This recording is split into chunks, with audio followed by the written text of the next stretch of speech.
جیسے یہاں پہ حمزہ پہ زبر، زیر اور پیش کی حرکات ہیں، تو یہاں پہ ہم پڑھیں گے اس کو آ، ای، او، آ، ای، او۔ یہاں پہ دیکھیں، یہاں پہ حمزہ الحمدللہ ہم بولتے ہیں تو سب سے پہلے کیا ساؤنڈ نکالتے ہیں؟ آ، الحمدللہ، تو سب سے پہلے کیا آ رہی ہے؟ آ کی ساؤنڈ آ رہی ہے۔ اسی طرح اللہ، تو یہ ہمارے پاس ہو گئی حمزہ کی حرکت کے ساتھ مثالیں، حمزہ ساکنہ کی مثالیں۔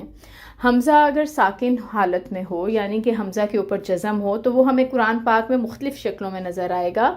یہاں پہ کچھ شکلیں آپ یہ لکھ دی گئی ہیں تاکہ آپ دیکھ سکیں، غور و فکر کر سکیں، تدبر کریں قرآن میں اور دیکھیں کہ حمزہ آپ کو کبھی اس شکل میں نظر آئے گا، الف کے اوپر حمزہ چھوٹی سی بنی ہوئی ہوگی، کبھی اس حمزہ کے اوپر یہ گول سا دائرہ لگا ہوا ہوگا، یہ بھی حمزہ ساکنہ کی جو ہے فارم ہے۔ پھر کبھی اس طرح سے حمزہ ہمیں نظر آئے گا، کبھی واؤ اس طرح سے نظر آئے گا، اور کبھی یا اس طرح سے نظر آئے گا۔ تو یہ سب ساکنہ کی مثالیں ہیں، حمزہ ساکنہ کی مثالیں۔ اب یہ حمزہ ساکنہ قرآن پاک میں اگر آ جائے تو کس طرح آتا ہے لفظوں میں، اور پھر اس کو پڑھا کس طرح جاتا ہے۔ اچھا جی، یہاں پہ پہلا ورڈ لکھا ہوا ہے یؤمنون، ٹھیک ہے، اس کے اوپر پہلے حرکات لگا لیتے ہیں، یا کے اوپر پیش کی حرکت ہے، اور واؤ کے آپ اوپر دیکھ رہے ہیں حمزہ ساکنہ بنی ہوئی ہے، میم کے نیچے زیر کی حرکت دی، نون کے اوپر پیش اور واؤ کے اوپر جزم آ گئی، اور نون کے اوپر زبر کی حرکت ہے، ٹھیک ہے۔ اب ہم جب اس کو پڑھیں گے تو یو پہ جھٹکا دیں گے، یؤمنون، ٹھیک ہے۔ اب یہاں پہ جو ہے جھٹکا آ رہا ہے واؤ پہ، یہ جھٹکا دیا واؤ پہ، کیوں؟ کیونکہ یہاں پہ حمزہ ساکنہ ہے واؤ پہ لگی ہوئی۔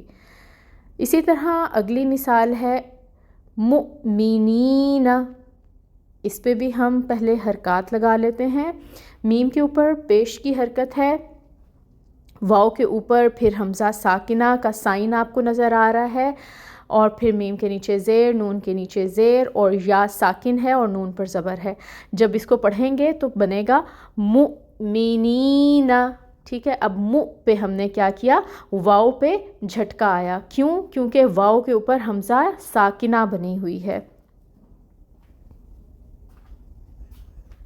اچھا، اب آپ یہاں پہ دیکھیں کہ پہلے الف پہ حمزہ ساکنہ لگی ہوئی ہے، یا پہ حمزہ ساکنہ ہے، واؤ پہ حمزہ ساکنہ ہے، یہ سب شکلیں جو ہیں حمزہ کی اوپر مینشن ہیں جو قرآن پاک میں استعمال ہوتی ہیں۔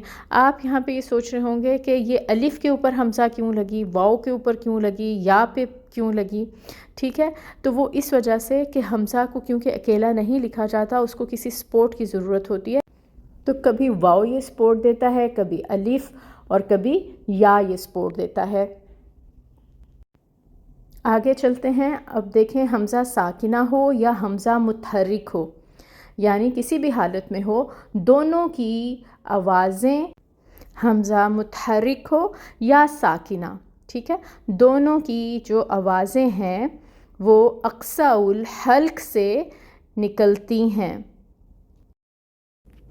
اب آپ دیکھیں، اب ہم اپنے دوسرے پہ، ہم نے حمزہ کو ڈسکس کر لیا، اب ہم ہا کو ڈسکس کرتے ہیں اور اس کی مثالیں دیکھتے ہیں۔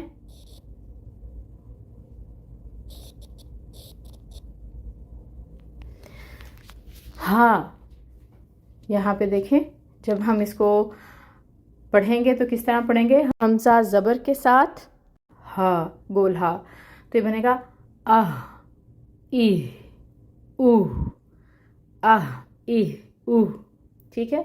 یہ ہماری سینے سے آواز آ رہی ہے۔ یہاں پہ بے شک اس طرح لکھتے ہیں یا پھر اس طرح لکھتے ہیں، بات ایک ہی ہے، ٹھیک ہے، یہ ایک ہی ہے، یہ اس کے برابر ہے، ٹھیک ہے۔ اب دیکھیں اگلی اگزامپل ہے مہتدین۔ اب یہاں پہ آپ دیکھیں، آپ نے یہ جو ہا ہے نا، اس کو سینے سے نکالنا ہے، مہتدین، مہتدین، اہدینا، یہ ہم بہت ریپیٹڈلی پڑھتے ہیں نا اپنی نماز میں، سورۃ الفاتحہ میں آتا ہے نا، اہدینا الصراط المستقیم۔ تو آپ دیکھیں یہ کس طرح اس کی ادائیگی ہے، اس میں یہ والی ہا یوز ہو رہی ہے، اس کو ہم نے اہدینا نہیں پڑھنا، وہ مطلب بدل جائے گا، ہم نے اس کو پڑھنا ہے ہدایت کے سینس میں، اور یہ جو دو چشمی ہا آ رہی ہے یہ ادا ہوتی ہے اکسر الحلق سے، اور اس کی ہیوی ساؤنڈ ہوتی ہے اہدینا اہدینا اہدینا۔ تو یہ ہا کی مثالیں تھیں۔ آپ محسوس کریں گے کہ یہ اکسر الحلق سے آ رہی آواز، آپ نے اس کو نکالنے کی پریکٹس کرنی ہے، اور پھر آپ نے حمزہ بھی پڑھا اور ہا بھی پڑھا۔ یہ ہمارا جو تھا دوسرا مخرج تھا، اور اس کا ہم نے ایک پارٹ کر لیا آج حروف حلقی کا، ٹھیک ہے۔ اب آپ یہاں پہ دیکھیں کہ آپ نے ایک چیز دھیان میں رکھنی ہے۔ اب دھیان میں آپ نے کیا رکھنا ہے کہ یہ جو حمزہ ہے نا، اس کی آئین جیسی آواز نہیں ہونی چاہیے، ٹھیک ہے۔ کیسی ہوتی ہے ہم نے بھی ادا کی تھی کہ اگر حمزہ ہو تو اس کی ساؤنڈ کیسی آئے گی، ا ای او۔ حمزہ کی آواز محقق ہونی چاہیے اور آئین سے مشابہ نہیں ہونی چاہیے۔ اسی طرح اگر یہ والی ہا ہے یا دو چشمی ہا ہے تو اس کی ساؤنڈ ہا سے مختلف ہونی چاہیے۔ اب اہدینا، اس کی ساؤنڈ اہدینا اس طرح نہیں ہونی چاہیے، یہ والی ہا نہیں ہونی چاہیے۔ چلیں جی ٹھیک ہے، اس کے ساتھ ہی آج کا لیسن ہم اینڈ کرتے ہیں۔ اللہ تعالیٰ سے دعا ہے کہ اللہ تعالیٰ آپ سب کے لیے اس سبق میں بہت ساری آسانیاں کریں، آمین۔ سبحانک اللہم و بحمدک اشہد ان لا الہ الا انت استغفرک و اتوب الیک۔ السلام علیکم ورحمۃ اللہ وبرکاتہ۔